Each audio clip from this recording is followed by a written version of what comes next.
cierto? Entonces, ¿qué es lo que se determinó? De que realmente se empiezan a preocupar los diferentes países para luchar contra esta pandemia, porque se vio que había un alto índice de contagiosidad y que estaba desarrollando no tanto así la muerte. ¿Cuál era la complicación que empezaron a tener estas personas que se infectaban? Degeneraciones celulares y terminaban en cánceres que eran importantes, ¿no es cierto? Y el problema es que no se pudo parar. Entonces, por eso se dice que en su momento, en la epidemia, vamos a decir, que inicialmente después se consideró una pandemia en general, consideró un problema de salud pública muy importante, ¿no es cierto? Y cuando hablamos de los conceptos del VIH, actualmente hay mucho adelanto, vamos a decir. Entonces, si estamos hablando de un concepto, es una patología infectocontagiosa, ¿verdad? Con factores de riesgo de contagiosidad, pero ¿qué tenemos que considerar? Que es una patología que está protegida. ¿Por qué está protegida? ¿Qué concepto teníamos antes de las personas que vivían con el virus del VIH? Es SIDA, es VIH, ¿cierto? Entonces había cierta discriminación. Y es por eso que establece una ley de protección a la persona o al paciente que está viviendo con el virus del VIH y se establece una ley. Y esa ley, ¿qué significa? Que en los hospitales ya no podemos hablar del VIH, ya no podemos hablar del SIDA, mismo teniendo condición de SIDA o paciente que esté viviendo con el virus del VIH, porque inmediatamente hay una ley que determina que utilicemos siglas que en algún momento la población no entienda, ¿no es cierto? Aunque los pacientes pueden entender. Entonces estamos hablando del paciente que vive con el VIH. ¿Qué es lo que decimos? ¿Cómo lo designamos ese paciente? El PBBS es el paciente que vive con el virus. Entonces, en los hospitales, cuando ustedes tengan, y hay otra cosa que es importante dentro de la ley que se consideró cuando hablábamos del VIH, es que antes teníamos, es una patología contagiosa, ¿verdad? De alto riesgo. ¿Qué hacían antes los pacientes con VIH? ¿Dónde se trataban? Ahí, achicharritos, ¿dónde? Solamente infecciosas, o sea, tenían quirófanos para infecciosas, tenían especialistas, infectólogos que hacían el manejo de estos pacientes, ¿no es cierto? Dentro de la ley de protección, estos pacientes dicen, ¿por qué se los va a discriminar? ¿Por qué no se los va a tratar como cualquier paciente? Porque el derecho que tienen es derecho a ser respetado, ¿no es cierto? Entonces, ¿qué es lo que se considera? Se dice, y sale la norma del sistema público en que el paciente decide dónde quiere ser atendido. Estamos hablando del parto, estamos hablando de la cesárea, estamos hablando del seguimiento. Por eso que se establece que antes se consideraba, por ejemplo, en Cochabamba, el centro del CEDEVIR, donde concentraba toda la atención de estos pacientes. Actualmente se determina dentro de la normativa legal del sistema público, es que el paciente decide dónde ser atendido. Y ahí hablamos de utilización de siglas específicas para referirnos a esos pacientes. Entonces hablamos de PBBS, y hablamos de aquel niñito que se ha contagiado, ha nacido de una mamá que está portando el virus del VIH, ¿cómo lo llamamos? El PEP, paciente expuesto perinatalmente, ¿no es cierto? Entonces hablamos de esas dos siglas como presentación muchas veces en los casos clínicos. Entonces, si estamos hablando del virus de la inmunodeficiencia humana, vamos a considerar dos etapas bien definidas. Es aquel paciente que está viviendo con el virus del VIH, que en su momento puede tener una clínica leve, una clínica moderada, pero todavía no es un caso grave como etapa SIDA. Entonces, vamos a manejar los dos conceptos. Estamos hablando del VIH, solamente nos vamos a referir a esa persona que está viviendo con el virus del VIH, con clínica diferenciada muchas veces, pero lo designamos como PEP, ¿no es cierto? El PBBS. Cuando estamos hablando de la etapa SIDA, ¿qué nos marca? Es el virus de la inmunodeficiencia humana, ¿no es cierto? Entonces, ¿qué determinamos con el SIDA? Es el síndrome de inmunodeficiencia, ¿no es cierto? Entonces, ¿cuál es el marcador para hablar de un paciente que ya está en la etapa SIDA? Las enfermedades oportunistas o las etapas degenerativas. Entonces, cuando hablamos del SIDA, decimos que si bien es la base del SIDA es que ese paciente ya está afectado en su inmunosupresión, y que esto va a condicionar a que empiece con desarrollo de patologías comunes muchas veces, para después entrar en carácter de la recurrencia y después entrar en la etapa degenerativa. Así que es un cuadro progresivo. Y finalmente, cuando decimos que es el virus del VIH, es un virus que va a atacar específicamente la inmunidad. ¿Y cuál es la célula blanco que va a atacar en la inmunosupresión? Con los linfocitos T con el CD4. Siempre nos va a destruir esos linfocitos Y finalmente, ¿qué es lo que va a condicionar? Que ese paciente no va a tener inmunidad, no va a tener condiciones de defenderse de las diferentes patologías. Entonces, manejamos esos dos conceptos bien definidos. Cuando hablamos de esta patología, ¿será que va a tener un grupo etario específico? Vamos a tener desde recién nacidos. Entonces, tenemos a ese recién nacido, pero no es el responsable de su contagiosidad.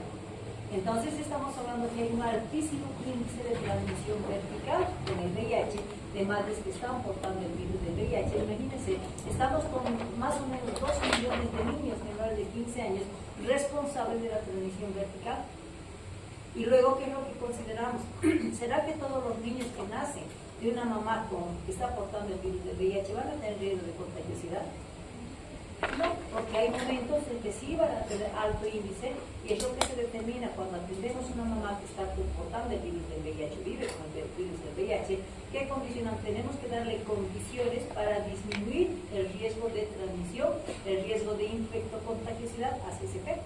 Entonces ahí decimos que la protección es lo más importante con una mamá que está portando el virus del VIH. ¿Por qué? Porque se dice que la mayor concentración está en la secreción del canal del parto y en el seno de varón, ¿cierto? Entonces por eso decimos, una protección va a prevenir en su momento la infectocontagiosidad de esa gestación, por ejemplo, si es que se dio, y va a protegerse de la gestación y producir niños portando el virus del VIH. Y ahí empieza, ¿no? Si desde recién nacido se han dado la contagiosidad, eso va a ir prolongando y sus manifestaciones clínicas van a mostrarse cuando tenga 10, 12, 15 años, ¿cierto? Entonces decimos que es una enfermedad progresiva y marcamos un ciclo, ¿no es cierto? En la infancia, que es hasta los 15 años, se dice que la mayor probabilidad de contagiosidad es esa transmisión vertical. Pero cuando hablamos ya de los adolescentes, 15, 18 años, que consideran las otras formas de contagiosidad, que es contacto directo con el virus del VIH, ¿cierto? Y cuando estamos hablando un poquito de la historia, les pregunto, ¿han visto ustedes esa película famosa de lo que se describe y la banda que suena? ¿Alguien ha visto esa película? Es una película muy interesante donde el doctor Montagnier, que es un médico francés, empieza a investigar que esta patología se empezó a investigar desde la etapa de regeneración. Ustedes saben que inicialmente esta patología se localizó a un grupo poblacional. Estábamos hablando de los homosexuales, estábamos hablando de los drogadictos que utilizaban inyectables, con un común denominador de uso de jeringas únicas, ¿no es cierto?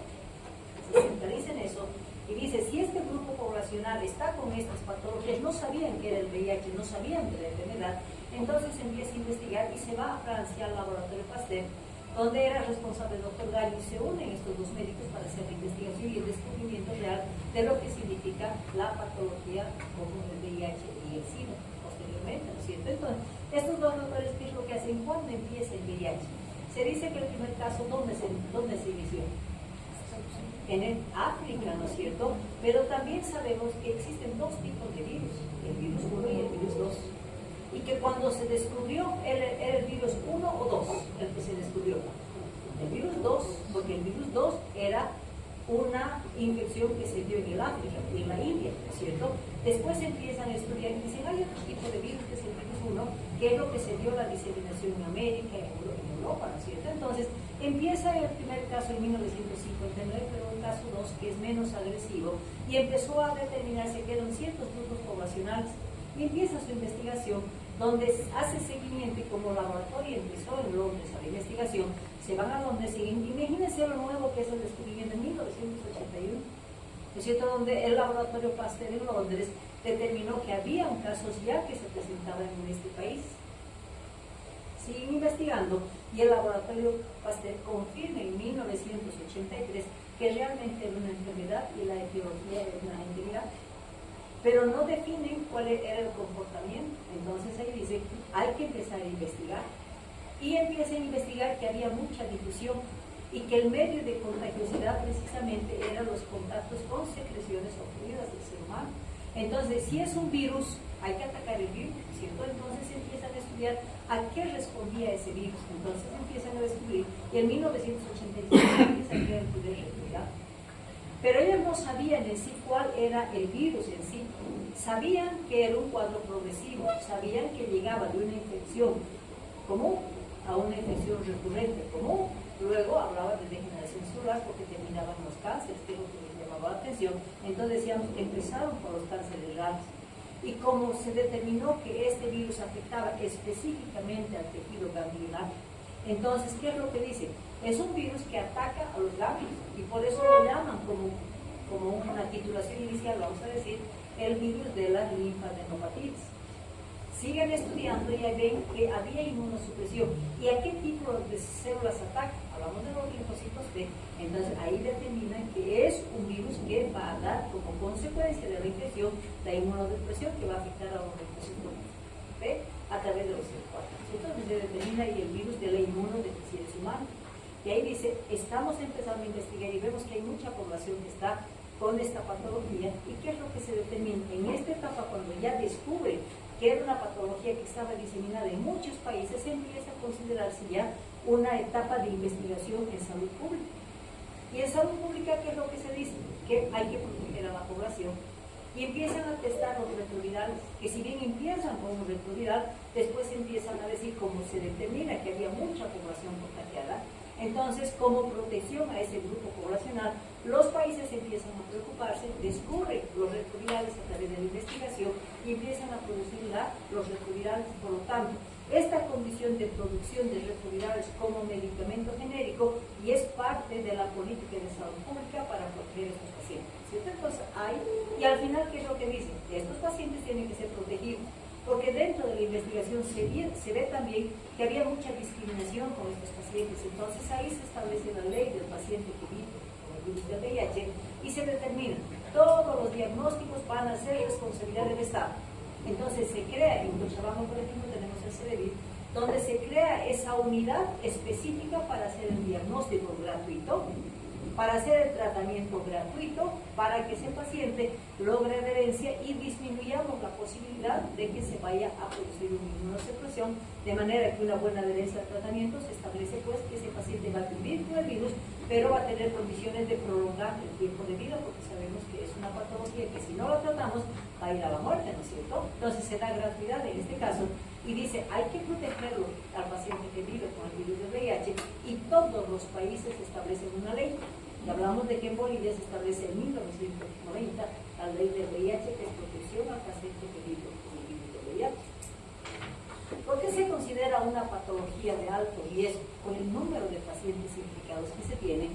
Que si bien se dice que el 1980 es la que se declara a nivel mundial como una epidemia, que va a tomar todos los países, y ahí dice, no, vamos a empezar a investigar la cantidad o la cuantificación de casos, y ahí dice, existen 42 millones de personas que están viviendo con el virus del VIH, y no solamente preocupa eso, que cada año va a ir avanzando, y ahí se empieza la educación, ¿no es cierto?, del riesgo de contagiosidad y los factores de protección que se establecen, y se toma un grupo etario, principalmente estamos hablando de los adolescentes y de las personas en edad laboral. Entonces se empiezan las grandes campañas de educación, vamos a decir, ¿pero por qué? Porque existía, cada año aumentaban 1.800.000 personas cada año con casos nuevos.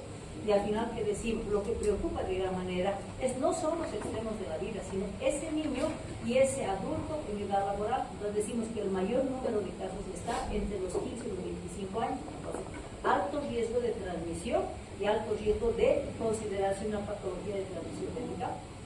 Y ahí decimos, ¿no? ¿Por qué se establece ese riesgo en los países? Porque se determina que eso se puede difundir, se puede hacer una pandemia generalizada y finalmente se establece ya una ley específica. Al mismo tiempo hay un compromiso mundial. Se dice, hay que disminuir los índices de contagiosidad, hay que disminuir el número de casos nuevos con la educación y finalmente el compromiso dice, hay que poner fin a esa pandemia del 2030. Entonces se da una tarea para controlar, y ahora actualmente, ¿qué es lo que consideramos? Que se está controlando, ya no se tiene esa masividad de contagiosidad, entonces se logra que los casos vayan disminuyendo. Y cuando hablamos del tipo de virus, hablamos del VIH, ¿no es cierto? Otros lo llaman HIV, porque virus de la inmunodeficiencia, ¿no es cierto? Es la característica. ¿Qué características tiene? Es una familia, trabaja lento, pero seguro. Entonces decimos, pertenece a la familia del retrovirus. ¿Quién es el responsable de la multiplicación? Sabemos que la multiplicación va a ser intracelular y la responsable de la inversa, ¿no es cierto?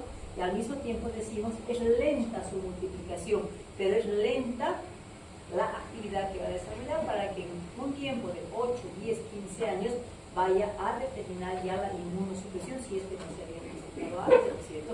Y ahí hablamos de los serotipos, tenemos el virus de VIH-1 y el 2. El 2 se dice que no es agresivo, el virus 1 sí es agresivo con sus diferentes serotipos M, O. Se dice que el serotipo de mayor difusión en el medio va a ser el M, que es el mayoritario. Esto al mismo tiempo se considera que está disperso en todo el mundo, ¿no es cierto? El N y el O es menos la incidencia que tiene. Pero ¿qué me dice del tipo 2? Que es uno que trabaja lento, pero ha especificado un grupo poblacional y no tiene la agresividad de lo que significa el tipo 1. Y al mismo tiempo decimos con qué características vamos a considerar y lo estudiamos al virus tipo 1. ¿Qué características va a tener? Va a tener, primero, que tiene un periodo de incubación largo. Hablamos del riesgo de contagiosidad. Hablamos de que esa persona que ha tenido contacto con el virus de VIH le va a dar una etapa en que nadie va a saber que se ha contagiado, ¿cierto? Hablamos de lo que es el periodo de ventana, por lo tanto, ni siquiera con el antecedente de un riesgo de contagiosidad vamos a tener un diagnóstico inmediato. Se dice que vamos a esperar hasta 3 meses para poder determinar la posibilidad de contagiosidad. Y a ese periodo donde no se puede diagnosticar después de haber tenido contacto, ¿cómo se lo llama? El periodo de ventana, ¿no es cierto? Entonces hablamos del periodo de ventana, pero poco a poco va a ir multiplicando, por eso se dice que como su multiplicación es intracelular, poquito a poco va a ir multiplicando, y una vez que va multiplicando, cuanto más virus vayan, van a ir afectando los linfocitos para ir destruyendo, como resultado final va a tener una inmunosupresión.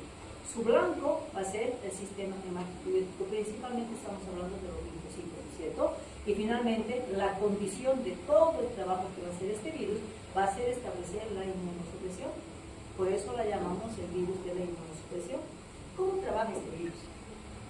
Decimos que se va a dar el contagio por diferentes condiciones dependiendo del momento. Hablamos desde la etapa de la transmisión vertical hasta el contacto con diferentes fluidos, ¿cierto? Entonces, ¿qué hace? Una vez que se pone en contacto el virus con el linfocito, hay un nexo entre dos cosas que le va a permitir el ingreso dentro de la célula. Estamos hablando de que la unión del CD4 se va a enlazar con la glucoproteína 120, o sea, va a ser la puerta de entrada hacia el linfocito.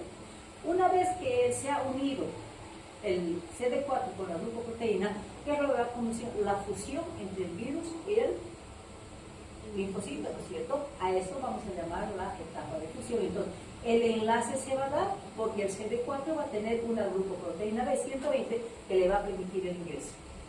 Luego esto se van a fusionar, y al fusionarse, ¿qué va a considerar? Que va a atravesar la barrera de la célula y va a invadir la célula. ¿Y quién va a entrar dentro de la célula que es responsable de la multiplicación? La transcriptasa inversa, ¿no es cierto? Esta transcriptasa inversa va a ser la responsable de la multiplicación, pero al mismo tiempo que se considera con esta condición intracelular, que el virus va a copiar el ADN de la célula y no va a ser determinado por un agente patógeno. Entonces va a copiar la genética, va a vivir feliz dentro de los linfocitos T, y que se va a dar su multiplicación. Como la multiplicación es intracelular, va a llegar el momento que van a haber muchos virus dentro de la célula, ¿no es cierto? ¿Y qué va a condicionar ese virus? Que no va a poder soportar la pared de la célula y va a tener que romperse. A esa etapa se va a llamar la gemación de los vibriones que va a dar del virus. ¿Y qué es lo que va a hacer? Esos vibriones van a salir de esa célula porque la van a destruir. ¿Y cuál va a ser su función? Nuevamente ir al enlace para seguir tomando los linfocitos, y de esa manera van destruyendo poco a poco, condicionando la inmunosupresión. Finalmente decimos, pues, ¿y cuál es el medio de contagiosidad que se va a dar? Decimos, ¿no? Las secreciones o fluidos del organismo siempre van a tener esa probabilidad porque el virus vive en el sistema hemático. Decimos, ¿dónde hay mayor concentración? Que si bien en la sangre lo vamos a encontrar, pero los fluidos más concentrados de vibriones y de virus va a ser el canal del parto a través de fluidos vaginales y el semen del varón. Y otro fluido que se lo llama fluido vivo va a ser la leche materna. Por eso se dice que cuando un paciente, o sea, la convivencia de dos personas o una persona que está con el virus, se va a proteger con el protector físico, condones etcétera, etcétera, para evitar ese contacto con la mucosa. Entonces ahí se dice, hay formas de prevención, pero lo que hablamos de la leche, si es un fluido vivo, ¿cómo vamos a evitar la leche?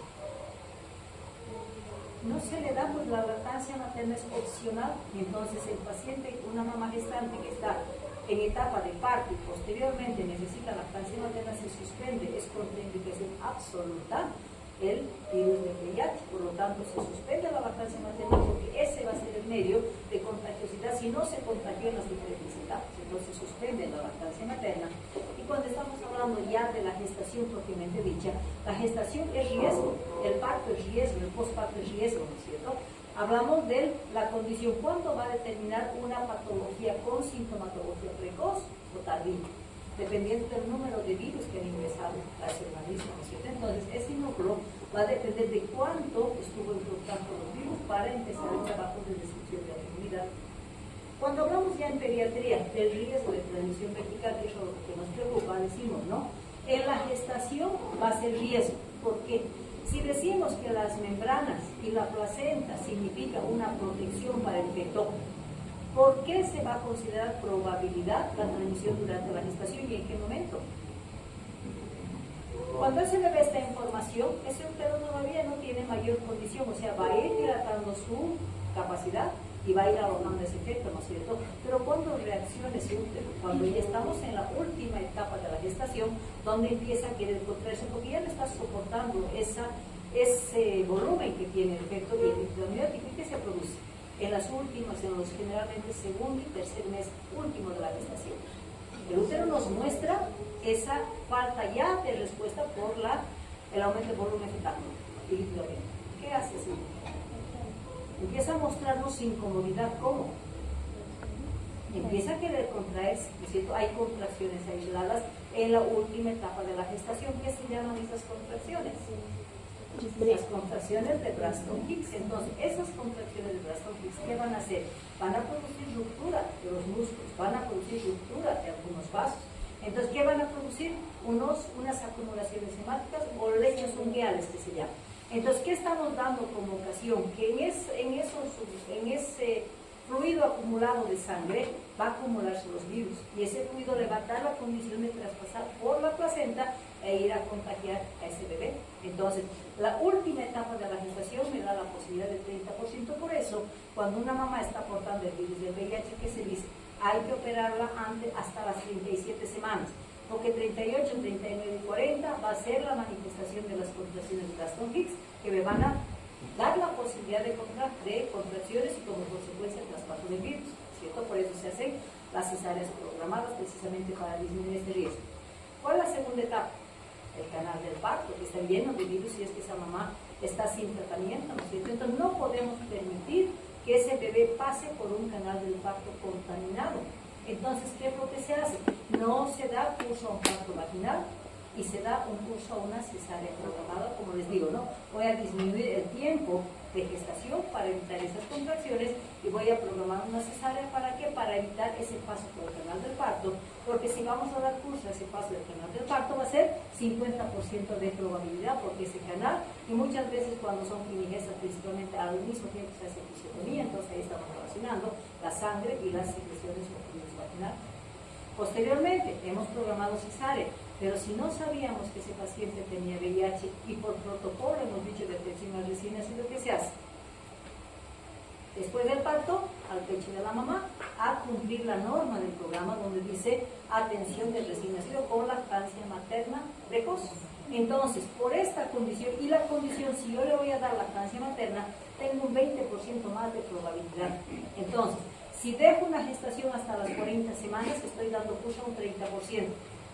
Si le estoy dando condición de parto, sumamos a un 80%. Y si le doy lactancia materna, va a ser 20%. Si considero los 3 momentos de atención en un parto, estoy garantizando que ese niño nazca infectado. Entonces, la prevención de la infección se va a dar en que programa una cesárea antes de las 37 semanas, que no le dé curso por el parto y que le suspenda la lactancia materna. Y ahí me va a dar la posibilidad solamente de un 20% por riesgo de transmisión placental. Entonces, eso me dice que no toda mamá, si tomo las 3 precauciones, va a tener la condición de producir bebés con VIH, ¿cierto? Entonces, eso es importante considerar. Y al mismo tiempo, ¿qué es lo que tenemos que establecer? Entonces, veremos, si estamos hablando de una gestante, que es el peligro que se tiene en pediatría, decimos, ¿qué riesgos voy a tener? ¿Qué tengo que saber en una mamá? De hecho, se sabe que durante el control prenatal se hace, ¿qué diagnóstico para pesquisar el VIH? La prueba rápida, ¿no es cierto? Que es medición de cuerpos, ¿no es cierto? Entonces, si a esa mamá durante la gestación le voy a hacer las pruebas rápidas, ¿cuáles son los momentos en que me obliga a hacer durante la gestación y los controles prenatales? ¿Cuántas pruebas rápidas tengo que hacer? 3. ¿Por qué se hacen 3? En primer trimestre, segundo y tercer trimestre. ¿Por qué? Me exigen. ¿Por qué no solamente el primero y después ya no? Por el periodo de ventana, ¿no es cierto? Entonces, si le hago un primer laboratorio y me da negativo, ¿quién sabe si esa mamá está en periodo de ventana? Si se contagió después, entonces nuevamente puedo tener ese periodo de ventana. Por lo tanto, se dice que toda gestante tiene que tener obligadamente 3 controles para diagnóstico del VIH. Entonces hacemos ese control, ¿no es cierto? Luego, ¿qué es lo que tenemos que saber? Si esa mamá ha sido diagnosticada, lo lógico es que sepamos que esa mamá tiene que hacer la investigación completa para recibir un tratamiento, ¿no es cierto? ¿Por qué? Porque si decimos, hay controles y hay tratamiento, ¿qué nos está diciendo? Va a bajar la posibilidad de carga viral, entonces el riesgo de contagiosidad al bebé va a ser menor. Entonces, un tratamiento con los 3 retrovirales me va a condicionar a que ese efecto tenga mínima la posibilidad, porque estoy actuando para disminuir esa carga viral y obviamente le estoy librando a la mamá a que haya una baja inmunidad, ¿no es cierto? ¿Por qué? Porque si no he hecho esto, no he hecho el tratamiento, ¿qué va a condicionar? Que la enfermedad va a ser progresiva. Entonces vamos a tener una carga viral, más de 100.000 copias, alto riesgo de contagiosidad. Vamos a tener un CD4 de 350-500, alto riesgo de inmunosupresión, ¿cierto? Entonces, esta mamá que me está diciendo tiene alta probabilidad de hacer la transmisión vertical. Por lo tanto, ¿qué es lo que se dice? Que primero, si tenemos un diagnóstico durante la gestación, tengo que empezar el tratamiento, tengo que lograr la adherencia al tratamiento para que como resultado me dé una disminución de carga viral que sea indetectable y un recuento de CD4 más de 1000 que me diga que está con una buena inmunidad. Ese es mi objetivo con la adherencia al tratamiento. Porque si esa mamá no hizo controles, entonces alto riesgo, ¿verdad? Y peor si esa mamá usa drogas y con jeringas común, entonces el riesgo de contagiosidad es alto. Al mismo tiempo me dice, algo hay que hacer cuando esa mamá está ya en posibilidad de un trabajo de parto. Dice, primero, no se puede dar a una mamá que está portando el virus del VIH trabajo de parto. ¿Qué es lo que pasa si se da un trabajo de parto? Vamos a decir que el mayor número de virus se encuentra en el canal del parto. Son los fluidos vaginales y la sangre. Entonces por eso es que no se da opción al parto, para disminuir ese riesgo. ¿Qué pasa si esa mamá rompe membranas? Sabemos que para la sepsis, ¿cuántas horas de ruptura de membranas me va a dar la posibilidad de que ese niño se infecte y desarrolle una sepsis? 18 horas, ¿no es cierto? Con 18 horas voy a decir que ese niño está infectado. En el VIH me da tiempo de 4 horas. Porque si pasaron las 4 horas, esos virus ya subieron y ya contaminaron a ese bebé. Lo estoy contagiando. Cuando hablamos, ¿será que voy a darle curso a un trabajo de parto? ¿Por qué? Porque las contracciones me van a producir acumulaciones hemáticas con posibilidad de traspasar la placenta y contagiar ese niño. Entonces no puede haber trabajo de parto. ¿Le puedo hacer tacto a una mamá que está portando el virus? Nunca, porque voy a subir ese virus, ¿cierto? Cuando estamos hablando, ¿puedo hacer episiotomías? No, contacto con sangre directo, ¿no es cierto? Y si en algún momento hay desgarros, también riesgo. Entonces, el parto vaginal cuando una mamá está con virus del VIH es mejor no dar el parto, a no ser que se someta al riesgo de una carga viral indetectable y un buen recuento de CD4 que se podría dar. Pero en general, si sabemos que pueden haber unos cuantos virus en el canal del parto, no le voy a dar pues esa condición. Por eso se dice que hay cesárea programada. Y cuando hablamos del ciclo de la enfermedad, ¿cómo empieza un niño que ha estado en contacto con el virus del VIH? ¿Cómo estará su CD4? Alto, ¿no es cierto? 1000, 1100, 1200. O sea, cuando esté en contacto con ese virus, tengo un CD4 normal. Va a ingresar el virus, ¿no es cierto? ¿Y qué es lo que va a condicionar? Va a ir aumentando su carga viral, de manera en que cuando ya han pasado de 3 a 9 semanas, ya me va a permitir definir de que está empezando a actuar en la inmunidad. Entonces va a determinar este periodo para que los CD4 vayan bajando y a medida que pase el tiempo vaya produciendo la inmunosupresión. Inicialmente el virus va a tener una multiplicación rápida, pero después se va a establecer ¿cuánto tiempo? 8 a 10 años, donde va a permanecer muchas veces con una patología que no es significativa para después, cuando ya hay ese recuento de CD4 muy bajo y mantengo carga viral y empieza, que es lo que va a condicionar a patologías ya específicas y de generación celular, con la muerte, con las enfermedades no solamente oportunistas, sino con los cánceres, que es lo que va a condicionar, ¿no es cierto? Entonces, ¿cuáles serán las enfermedades que afectan? Siendo que consideramos en un paciente con VIH la primera fase, ¿no es cierto? ¿Qué es la primera fase? La primaria, donde entra en contacto con el virus. Hay que darle tiempo que ese virus vaya multiplicando para diagnosticarlo, y vamos a hablar de 3 a 9 meses. Cuando ya consideramos la segunda fase, es la etapa en que se va a estabilizar, va a seguir bajando los CD4, pero el virus no se va a multiplicar rápidamente. Eso se va a llamar la etapa de permanencia o la etapa asintomática. Y cuando estamos hablando de la fase 3, cuando ya tenga bajos CD4, oportunistas y de generación celular, cuando estamos hablando de la tercera fase o etapa SIDA, ¿no es cierto? Entonces, ¿cómo va a progresar las infecciones? ¿Por qué tipo de tejido tiene predilección el virus del VIH? Por el tejido linfático, ¿no es cierto? Bueno, hemos dicho, se llamó inicialmente los virus linfotrópicos, ¿no es cierto? Tejido linfático. Entonces, las primeras manifestaciones que van a ser inespecíficas, va a empezar la presentación de ganglios, ¿no es cierto? Vamos a hablar de la presencia de las linfadenopatías. Y dentro de esa condición está relacionado también con la esplenomegalia. Hay hepatosplenomegalia. Cuando estamos hablando de hepatosplenomegalia, ¿será característica de la afección del VIH? No, es indicador de todas las enfermedades de transmisión vertical. Todos los que tienen transmisión vertical van a tener hepatosplenomegalia, pero lo que no van a tener junto con esas visceromegalias, la presencia de linfadenopatía, ¿cierto? Entonces se empieza a atacar eso, y después, ¿qué es lo que manifiesta? Como ya va a empezar a afectar la inmunosupresión, va a empezar a darnos las enfermedades comunes pero recurrentes. Cada vez está con neumonía, cada vez está con diarrea, cada vez está con afecciones como unas dermatitis infecciosas a nivel de piel. Entonces, esto me está dando infecciones propias de la infancia, pero la diferencia es que va a tener un carácter recurrente, repetitivo, ¿no es cierto? Finalmente, puede ya complicarse de estas infecciones que van a ser consideradas como foco primario, se me van a complicar. ¿Con qué? Con compromiso del sistema nervioso central, me va a dar una meningitis, se va a complicar con una sepsis generalizada. Entonces, de un foco primario va a desarrollarme las complicaciones que se las considera propiamente infecciosas de la infancia, ¿no es cierto? Ahí ya la recurrencia me está llamando la atención, para posteriormente ya empiezan a actuar los oportunistas. ¿Y cuáles son los oportunistas? Sí, tomegalovirus está presente, pero ¿qué es lo que nosotros vamos a ver principalmente?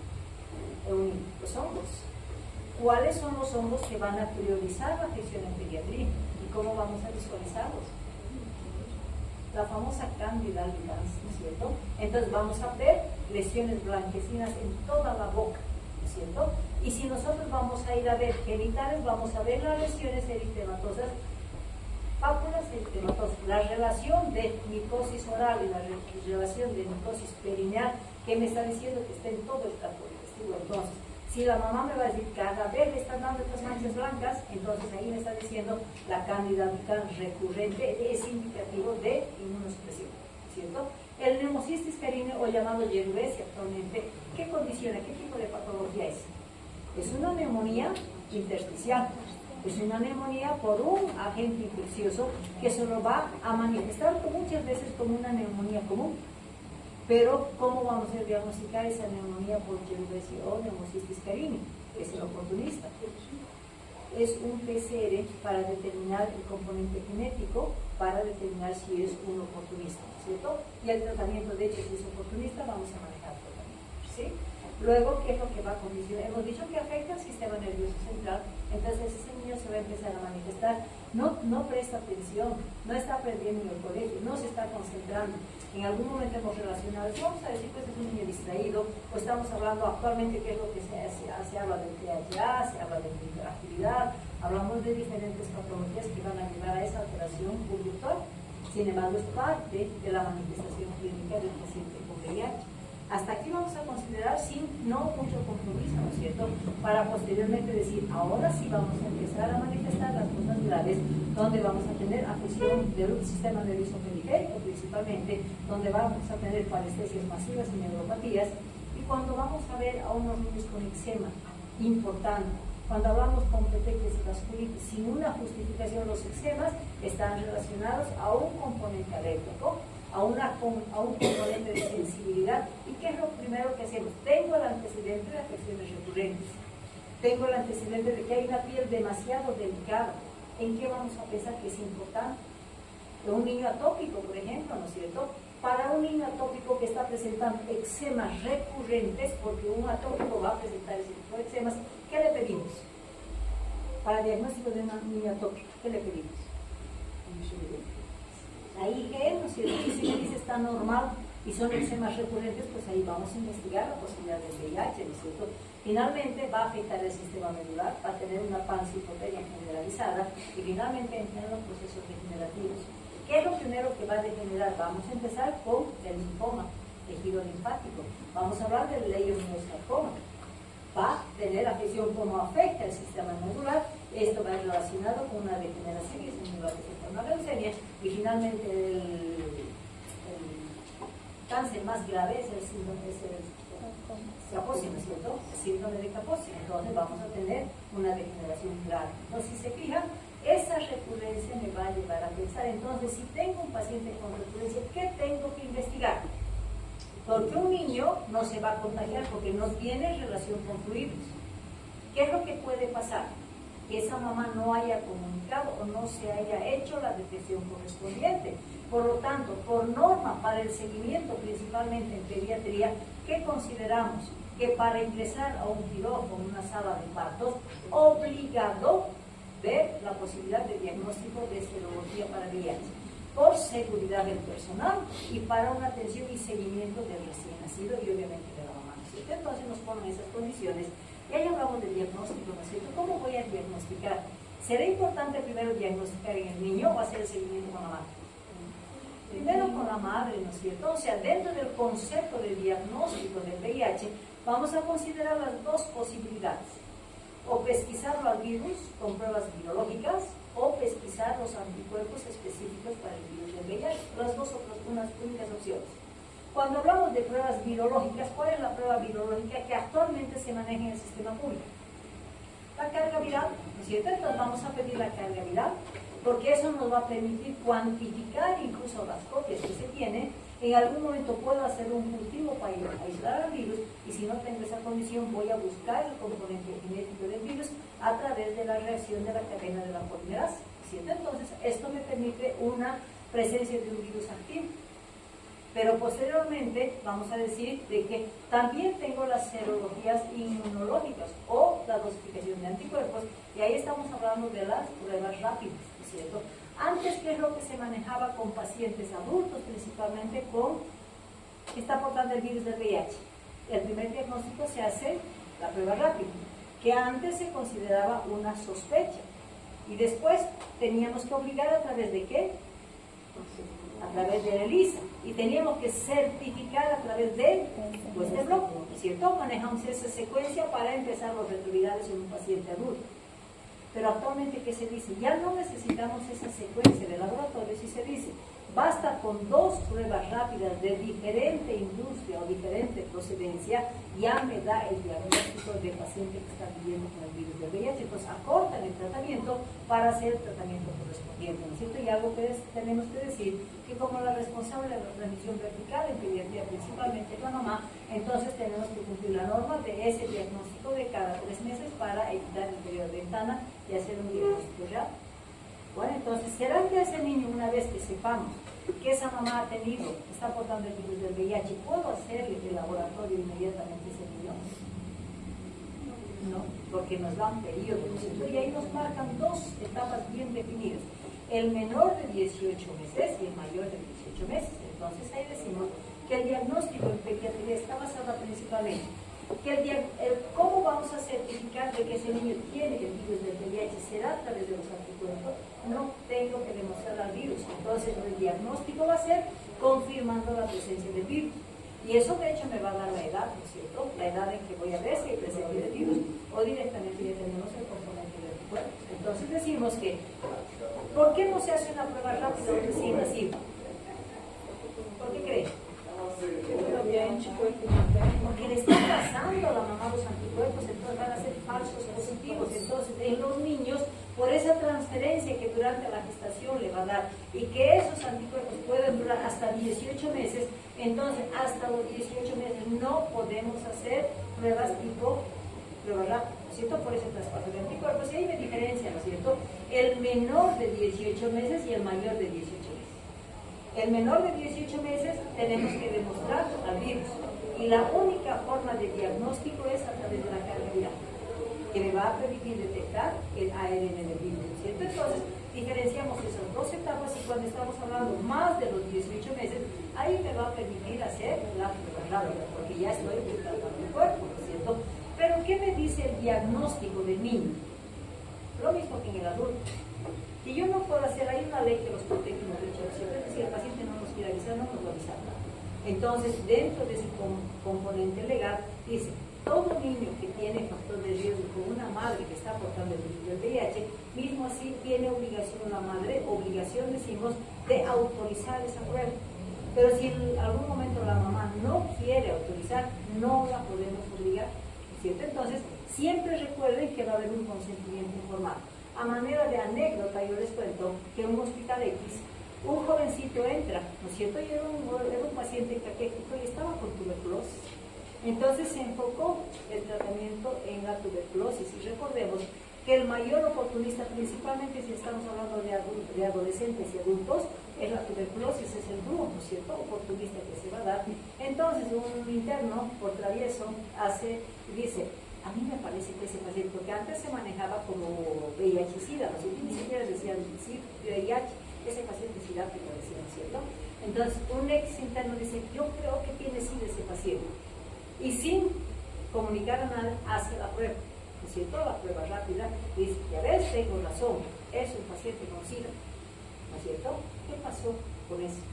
Se sometió a la institución a un proceso legal, porque el paciente no autorizó, porque todo laboratorio de diagnóstico tiene que ser autorizado, por eso hablamos del consentimiento informado. Informamos todas las probabilidades de riesgo para tener el resultado para el tratamiento del paciente. Entonces, siempre recuerden eso, no pueden hacer una prueba rápida, mismo siendo recién nacido, sin que esté respaldando lo que nos responde al consentimiento informado. Y ahí decimos, ¿no es cierto?, si estamos hablando de un proceso que se va a dar a través de la transmisión vertical, ¿qué debo considerar como manejo de la mamá? Una mamá ha sido diagnosticada durante la gestación. Yo tengo que proteger a la mamá y tengo que proteger al bebé. Entonces, durante la gestación necesito indicar que ese paciente, obviamente se va a ver la carga viral y se va a ver el recuento CD4. Pero en toda mamá que está embarazada, tengo que administrar el tratamiento de retrovirales de como ¿cierto? Entonces vamos a obligadamente instalar. ¿Por qué? Porque no solamente estoy protegiendo a la mamá, sino también estoy protegiendo al bebé, la transmisión vertical. Cuando estamos hablando de un segundo caso, por ejemplo, en que hay compromiso inmunológico, la mamá está con carga viral detectable, estamos hablando ya de repuesto CD4, ¿será que puedo hacer algo para parar esa inmunidad? No, simplemente voy a instalar el TAR nuevamente, pero ahí yo no estoy considerando, aquí no hay inmunidad comprometida, aquí hay inmunidad y hay carga viral elevada. Entonces voy a hacer como tratamiento ya establecido por un paciente positivo, pero al mismo tiempo estoy haciendo la prevención para la transmisión vertical. ¿Cuándo podemos empezar el tratamiento de una mamá que se haya estudiado después de las 14 semanas? Porque por los medicamentos pueden ocasionar muchas veces el aborto, ¿no es cierto? Entonces hablamos de que va a ser a partir de las 14 semanas. ¿Y cuál es el trío de profilaxis y retrovirales que vamos a utilizar en la gestante? Hablamos de la silomudina, hablamos de la vancomicina y hablamos de la nevirapina. Vamos a dar el triconjugado que se llama, ¿no es cierto? Vamos a darle la silomudina, 300 miligramos, vamos a darle la vancomicina como dosis 1500 y la nevirapina como 200 miligramos. Entonces, este es el famoso TAR que se da a la gestante. ¿Para qué? Para disminuir la carga viral y disminuir como consecuencia la transmisión vertical del bebé.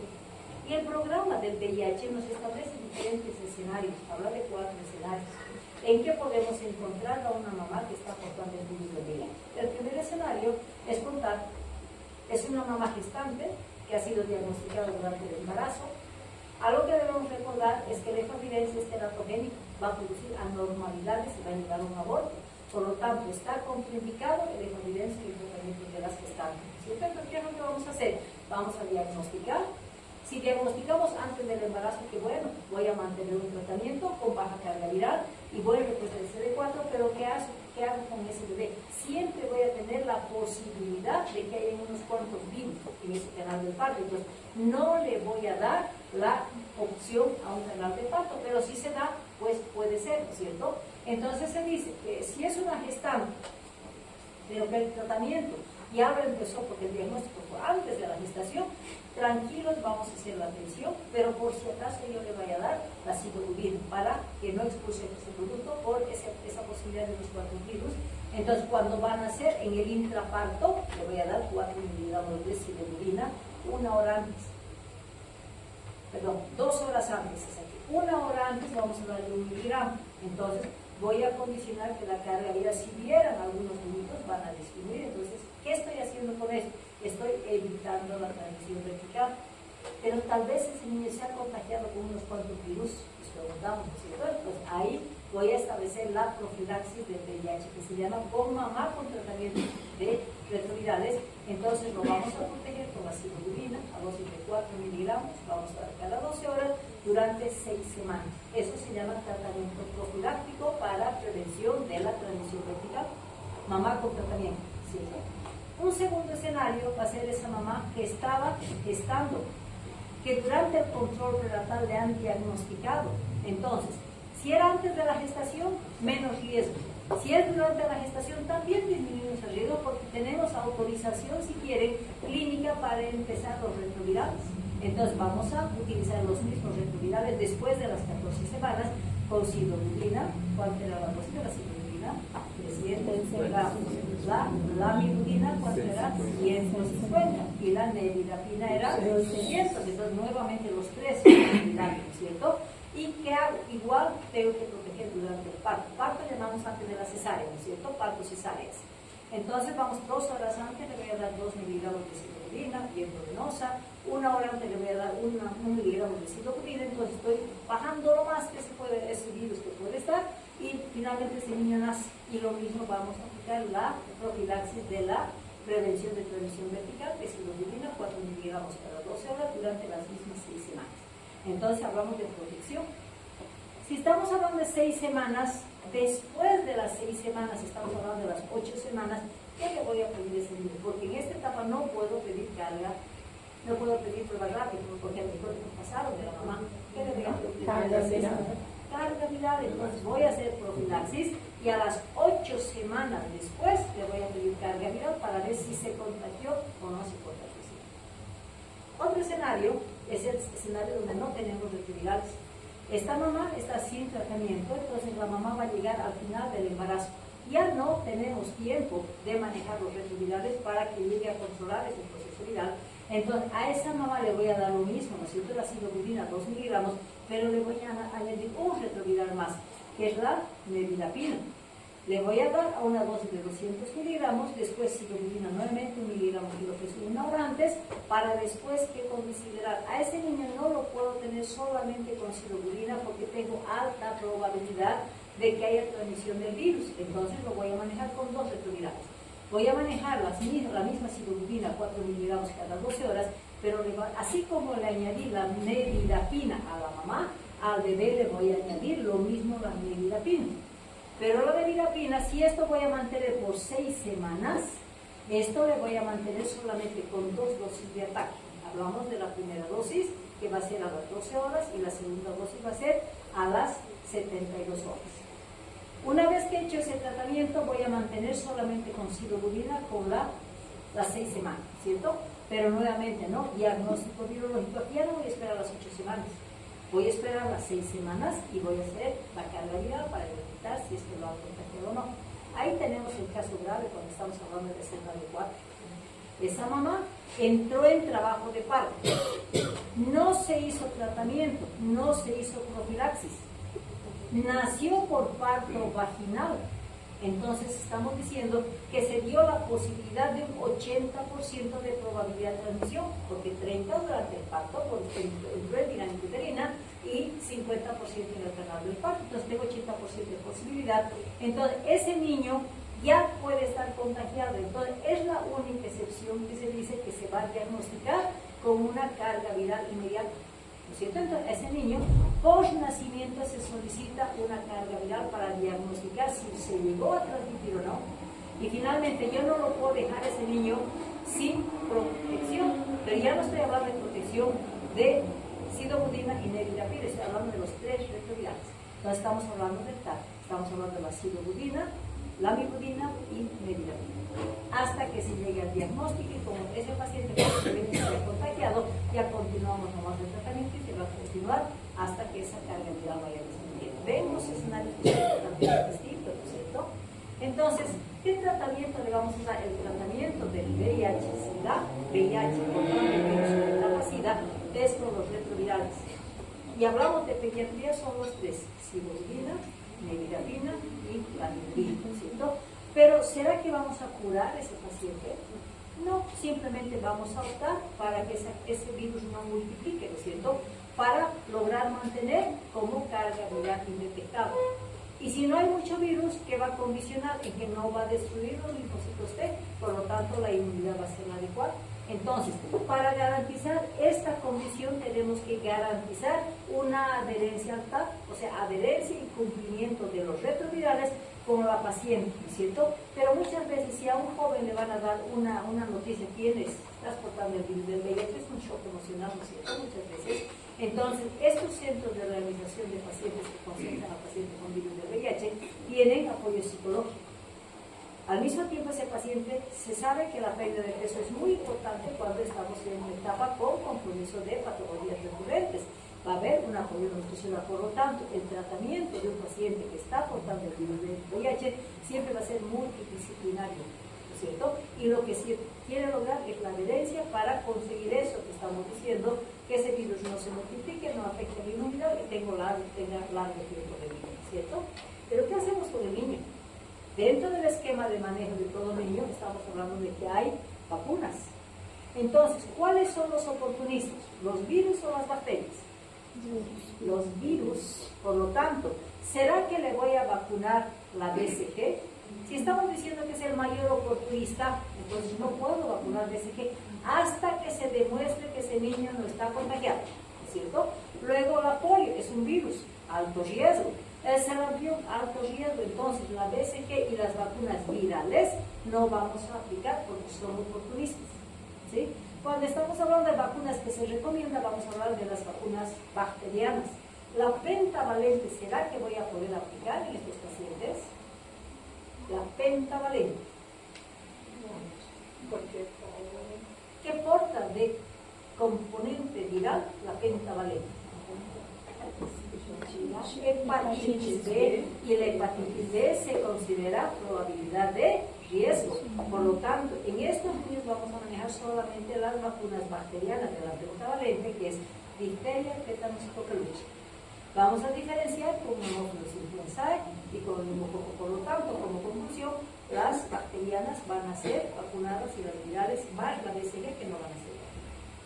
Cuando estamos hablando de flujo de seguimiento de un paciente cuando nace de una mamá positiva, decimos, ¿no?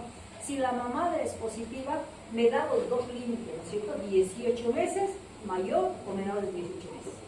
Si es menor de 18 meses, siempre vamos a considerar el manejo de cargas virales.